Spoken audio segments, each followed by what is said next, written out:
Excellent. Welcome to the TED Summit Innovator Interviews. So today I'm interviewing Daniel.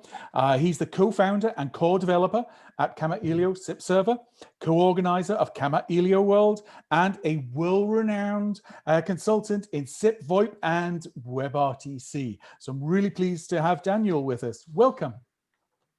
Thank you, Alan. Thank you for inviting me, and I'm glad to return somehow to the TED series. I've been participating in the past. It's a great event. So yeah, I'm here to discuss and see what we can do for the RTC space in the future. Absolutely. So straight down to questions, because I'll try to keep this as short as possible. So what's your view, because you're so involved in open source, what's your view on the future of the open source telecom projects? I expect to improve over the time, because as I said, I'm involved for many years in this space, and comparing what happened in the early 2000s and what's now in this space, it's much better. Yeah. It's still a lot of work to do, or telecom companies to get more familiar with this open source concept. It's mainly, from my experience, mainly from the perspective of reliability on like a big vendor that telecoms got used to, while the open source is more like quite large community, but fragmented on either small consultancy companies or some vendors specific for, I don't know, cloud PBX products, services. So each one tries to find a niche in the market, while telecoms were used to work with large vendors that they give them pretty much A to Z in core infrastructure. However, from the point of view of innovation, they realize that open source is probably the only way, in my opinion. Of course, also the other vendors bring innovations, but not the same level of flexibility. Exactly. So I hope the future is going to be better and better from this perspective, even with large telecoms. And from this perspective, on the mobile space with 5G and these free spectrums, maybe we'll see somehow smaller mobile operators that pop up on the market, and they can grow, or even this acquisition sometimes, because they get smaller players that typically use open source, and then they see something that they can rely on it and start using it more and more.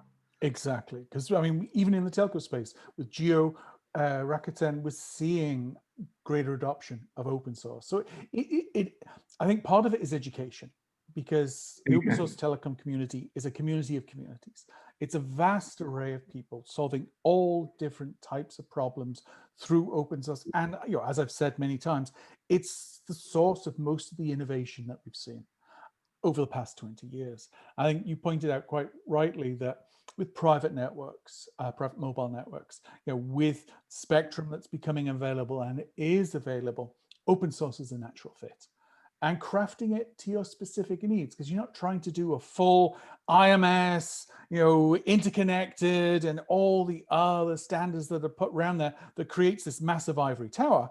You're just trying to get enterprise voice or an IoT solution working in an industrial park or an industrial manufacturing facility, which naturally lends to the innovation and crafting to the specific needs that open source enables. Exactly. This is what open source allows you to start small with the core service and then keep adding, while when you buy from big vendors, you kind of buy everything and then you try to disable what you don't need.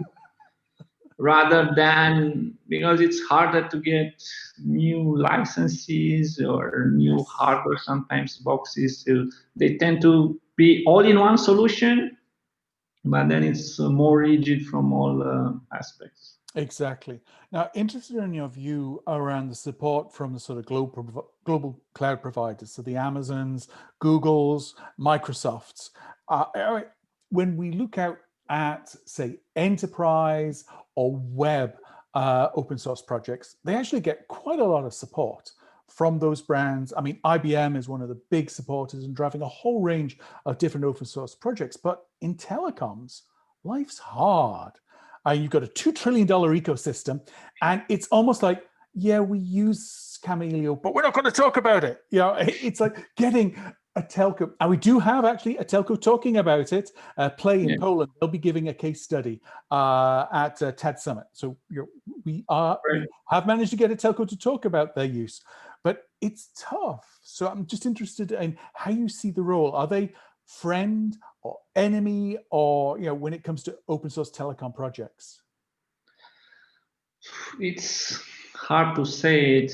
I don't want to use like the extremes, like friend or enemy, because sometimes they are in between. Because of the business case, which used to be more like a closed ecosystem, these cloud providers, they focused on what was more open, like the web-based services. And as I said, it's a huge market on telecom, but somehow they lost the track on giving the right infrastructure for it. Also, maybe limited by all these constraints which are at country level with privacy and so on of communication. That again adds quite some restriction on this space. Then also from technical point of view, it's not the same. I mean, you know that in telecom, we have this session creation, which is looking a little bit like this web kind of interaction between client server and another client the other way. But then we have to deal with a lot of small packets, which can kill even good hardware if you are a large telecom. If you have a lot of active session and a lot of RTP packets, it's not the same as a single session sending HTML or other application data between endpoints to a server or not. So it's also from the technology point of view, my guess a little bit harder to sort it out. And also from this perspective, maybe the cloud infrastructure providers, they let it a little bit behind as they had enough revenue from the other space. But I expect to somehow return. We see this kind of consolidation, like Oracle having a lot of telecom-oriented products now, and they are also somehow in the cloud space. Google is trying to build a core RCS IMS as they announce it. I'm sure everyone saw some news on the network. Absolutely. And then also maybe from the open source or these small companies that were using open source, and they created this cloud telecom system mainly oriented to cloud PBX. Somehow they reported, and it's much better than years ago to deploy some telecom services on the cloud, but it's still a lot of space to improve. Oh, absolutely. I guess through TADHack, we get to see lots of web developers from all around the world, and I get to see firsthand the influence that Microsoft, Google, Amazon has. I mean, for example, the move to serverless, very much driven thanks to just the investment that they make. I mean, all developers tend to be, use tools that help me deliver what I need as fast as possible. So I sort of see like the move to serverless is sort of driven in part thanks to their investment dollars and just making it as easy as possible. It's a function call. That's it. Don't need to worry. It's a function. And when I see, for example, Azure, they made their announcement finally doing a CPaaS. Now that's more API SDK centric, but you could see how within a serverless model, calling just becomes another function you call. As a developer, I don't need to worry about SIP or any of the complexity. That's managed for me by magic underneath by other people's code. So I'm just interested, as developers are being taken on this path of further and further levels of abstraction. how, I mean, does open source, sort of become more focused on the infrastructure pieces, so it's sort of more on the back end? Again, it's not clear, and this is something we're talking over the next decade. So yeah, I'm sure. But I'm just interested in your views on how you see that journey that the cloud providers are taking developers on with respect to communications, and how that could impact open source. So I think at this moment the cloud services are, let's say, the main business for open source, at least from the option to start a new business in real-time communication. That's the first option these days. And as I said, as companies grow, maybe they get acquired by bigger ones, and then they introduce the technology to this bigger one. Gotcha. Or they grow and continue themselves by leveraging open source. I mean, from all these CPaaS or other cloud-based services, as we saw presentation from these companies, they leverage probably like 80% of open source in real-time communication. That's it. Asterix, FreeSwitch, Kamailio, they are there for sure. Absolutely. Absolutely. And they've coming back also a little bit to this infrastructure provider. One of the main issue is now this quality of service, because in real-time communication you notice immediately, like if you see now some framing, our connection, it's not good, and people notice that way faster than with other web services, because maybe the page is loading slower, 1 second slower, you don't really notice that. Yes. But with the voice or video, you notice that. And now these infrastructure providers are present more and more distributed, and it's easier, as you said, maybe with this serverless and just function calling, they can delegate it per region. But then it's about the money. They invest, who gets the money? Because if they just invest in the infrastructure and the money is still with the telecom companies, they have to find this middle way, and it's not easy, as each one tries to protect their market as much as possible. And we have seen many, let's say, good technologies that failed in a way or another, like Enam, which tried to map telephone number over kind of email addresses to make it easier to interconnect worldwide. But it was not clear who gets the big piece, like DNS internet providers, because it's a DNS service at the end, or Telecom, because they somehow own the numbering plan. Otherwise, the technology would have been simple, and it would be nice to just look up by your phone number and see you're available on whatever chatting platform and so on. Exactly. So here they are both enemies and friends, because they need to combine the two worlds. And we'll see how goes on. No, that's a very good point.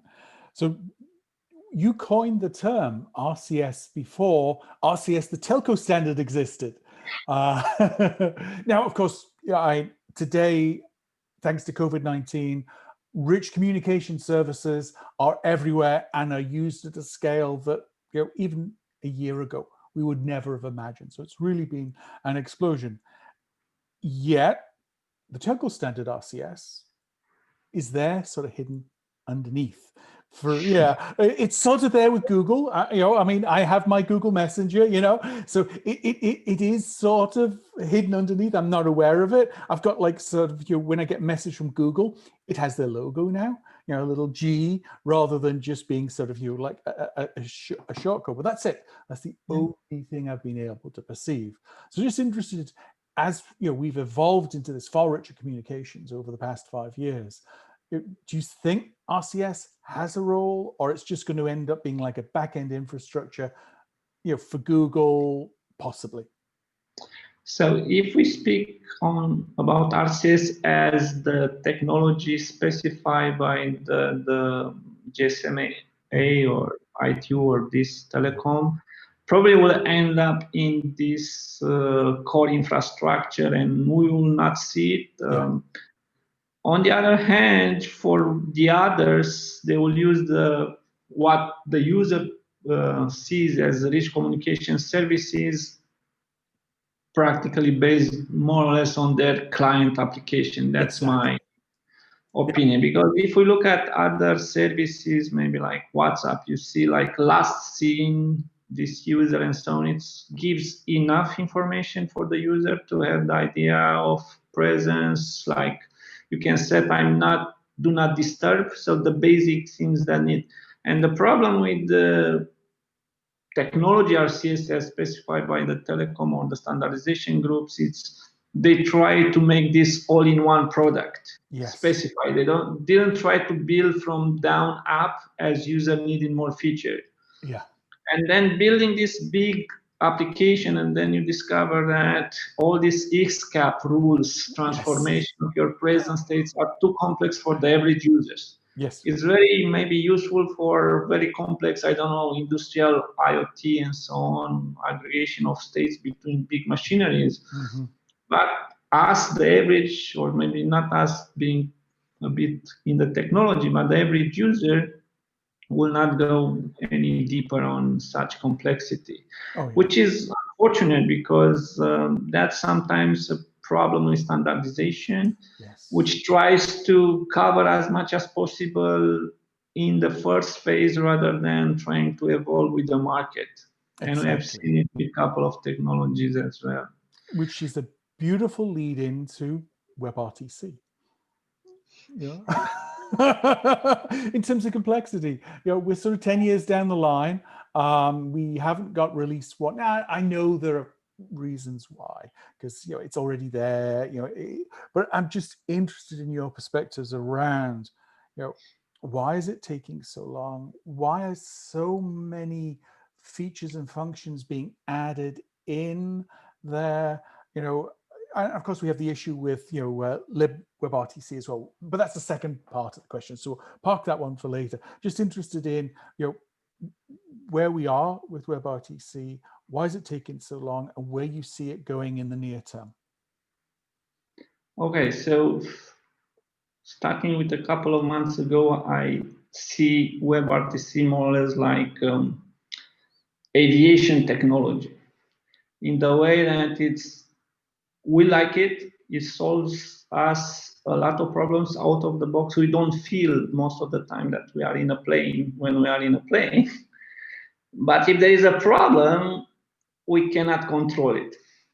It's just a restricted group of engineers. They develop the browsers that we rely on it. Good point. And that's taking also a bit of reticence from the classic real-time communication to push it further. And from here also these disputes, because you said the version 1 is not yet there, because it's mainly from political reasons than technology reasons in some aspects. But because you feel you don't have the control. I remember, as I said, I had working with open source, I fixed in many cases clients, like maybe in the past was how was called this K-phone in the early phases, or lean phone, or VoIP. So I could go there, I could see where it's a problem because it was like a small project. Now I deploy WebRTC for a customer. It's working now. Tomorrow is not working. I feel hopeless because we haven't changed anything. We have to figure out, did the customer install a new plugin for the browser, or a new version, or ad blocker? So we kind of, even before, we didn't actually control everything end to end, but we felt a bit more capable of fixing or guiding the customer. Now it's hard to touch the code of a browser. It's huge. On the other hand, we like it because others spend resources on it, but we also feel a bit of fear. So it's, as I said, I trust going on the plane, and it's a complex. It's why it takes long in all the aspects, but then also I feel hopeless in many aspects when it comes to guaranteeing for this technology for a customer as a professional consultant. Exactly. It's good, it's great, has out of the box top level security, quality of audio, video, and so on. Yeah. But again, it's not like you fix your car whenever you need. Exactly. If it's a problem, you wait for the 3-4 companies to deal with it. Maybe you can report the bug more accurate or so, or you just pray for them to discover it, what's the problem, but it feels like we don't have as much control as we had before. Exactly. But as it's gonna be more and more mature, probably we're gonna forget about this phase. So always it's this evolution.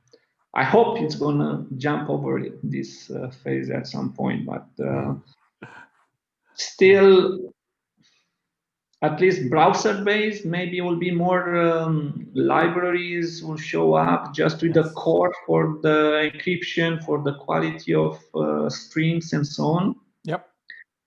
Because now everyone is kind of just branding headless Chromium, but still it's like a huge beast and doesn't feel like that's only the WebRTC part. And it's scary to touch that code as you don't identify, hey, I have a problem with, I don't know, packet loss. Let's look at this code. Now you have to jump in a huge amount of code to fix it. Exactly. I mean, hence why we've seen a range of approaches. Some have used WebAssembly, some have their own SDKs. Tim Panton basically has a non-Google dependent version of libWebRTC. So and there's also other open source projects that are popping up to give people, as you say, more modular control, to give people that openness, so that when there is a problem, you can actually get in and see what's going on without being Google, which that's also a problem. Maybe not the application itself, which is huge, but that as a small player, you cannot really approach Google, even for like paying support. What I should give 1,000 euro for Google, it's probably they will not even look at you. No. While having like a small project, maybe they will get this bounty and then the companies will be more confident on the technology. Exactly. No, that's a good point. Now, because you straddle, both open source in sort of the enterprise world, but also in the telco world, because includes some of your clients. Telcos have spent tens of billions on what I would refer to as telco special SIP, IMS. Now, it's just a step along the journey that they're taking. IMS is not the end game. So I'm interested what you think will come next for telcos after IMS. At this moment, there are not many directions that are built out there. Probably the telco, for good reasons, or most of the telcos for good reason, they focus on access, trying not to lose this game in a way or another. So they need to be there with fast internet or data access and coverage. But once this is going to be everywhere, they will have to start differentiating again. And we see that now voice and video is more important than ever. And they will have to play a role, because otherwise we'll end up using this like Zoom or Skype or so, and they will just be a data lane for these guys. And with all these privacy issues, and we see this is more and more like people become more and more aware, I will maybe be happy to have in my plan including some video calling, because I already have to give my passport when I buy a SIM card and so on. So they have the data. I don't need to make another account on Skype or other services to speak with my wife on video. And maybe I can run my own infrastructure. I'm taking my mother to speak with my father. they don't even know how to make this account. So I hope there is, or actually see a lot of opportunities beyond IMS as it is now.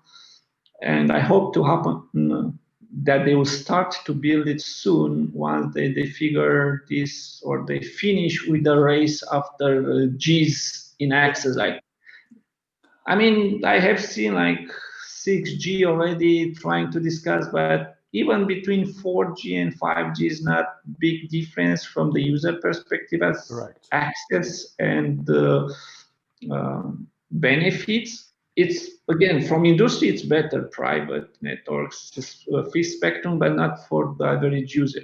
Exactly. And I hope they will start now focusing also, because the average user is actually the main income source for them, and start providing from different layers of RCS to better audio quality and collaboration tools as part of the core services. Yeah, because otherwise they just become the network of last resort. Yeah, you only use them when you can't connect in another way, using messaging or voice. Now, one of the things that has always greatly impressed me is the work that FOKUS has done. It's a center of excellence in open source, in communication technology, and it's almost like across Europe, one of the reasons why Europe is a center of excellence on open source is because of the work that FOKUS has done. So I'm interested in, where because you've been intimately involved, what do you consider to be the keys to the long-term success of FOKUS? And how do you think that model could be adopted in other regions? For example, in Asia, there's nothing like that. That's created the center of excellence where people, go through FOKUS, and then, it's like when I look at, well, I'm rambling on, just interested in your perspective around FOKUS, what makes it successful, and how can other countries copy that? Yeah, so I think FOKUS, it's a good example, but I think is not the only one in the group of Fraunhofer Research Institutes. Sorry, yeah. But FOKUS, it's exactly for communication. But there is another one that had this MP3 and a Latin codex compression and so on. The key here, from my perspective, is this style of research, which is maybe more specific to Germans, to be like applied science, with involvement of the industry. Yes. In most of the research institutes I have seen outside of Fraunhofer Group, they do more like theory research. They have the idea, they can prove it mathematically, but they don't try to convince others to build it. If someone picks it up, that's good, but they finish the job when they prove it, it's something good. While with FOKUS, also like, let me call it business, but it's a special approach from the government with this type of institutes, when they try to motivate to bring money from the industry, in the way that for every euro you bring from industry, like a private enterprise, they give you another euro or so. I don't know exactly the ratio.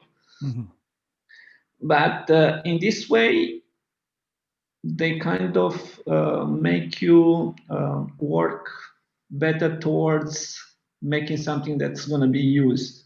It's not like, also in America, sometimes they are always funded by the industry, and then they have to match exactly the needs of a specific customer, more or less. Here, by having some money from the government, you have also the liberty to make it a bit more broad, try to cover a little bit, because you have money from there to meet this customer, but you have also some money coming from the other side. So you have a bit of freedom for fantasy or so in this respect. So FOKUS in communication, I think it's a very good example of success in Europe. And I think, again, to summarize it, the key is this combination of applied research with funding from two sources for good results. No, absolutely. And then just wrapping up, serverless is very fashionable. As I mentioned, with TADHack, we get to see all the latest fashions. Now, containerization and RTC, has been a focus in getting basically the different projects running in containers. I'm just interested in your view whether you see, RTC and serverless having a similar sort of mesh, or do you think, it might, it might skip, because of, the session-based nature of RTC, and it might move more towards a sort of decentralized or edge-based solutions. So, serverless remaining more for web services rather than RTC services. So, just interested in your view there. Yeah, I think we'll not see it as for web services. There are, again, if I try to summarize from the previous remarks, would be trying to ensure good quality. It's a little bit harder with serverless as you delegate tasks and you don't have much control for it. And then would be also from business point of view, if you try to run it over a cloud or virtual machine that it's offered by another provider, it's again a conflict on business model and privacy for communication.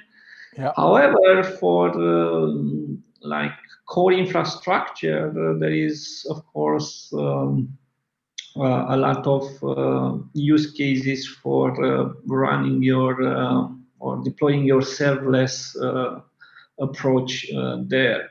Mm-hmm. Yeah, somehow with telecom is not going to be never like white and black. Yeah.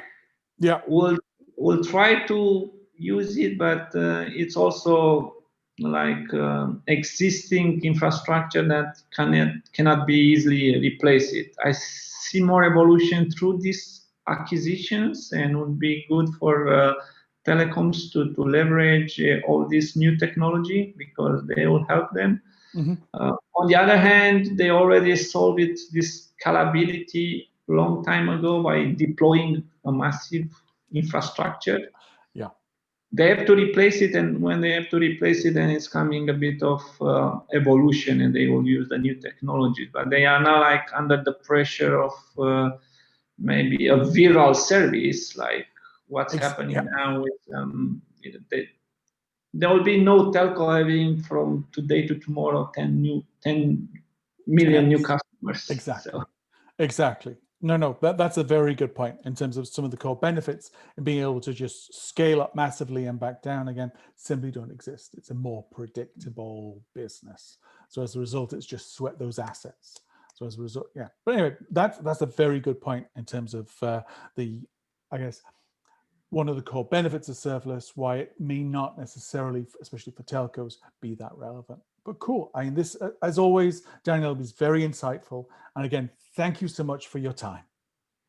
Thank you so much, Alan, and wishing you a great event as usual. Looking forward to watch it online. Excellent. Thank you so much.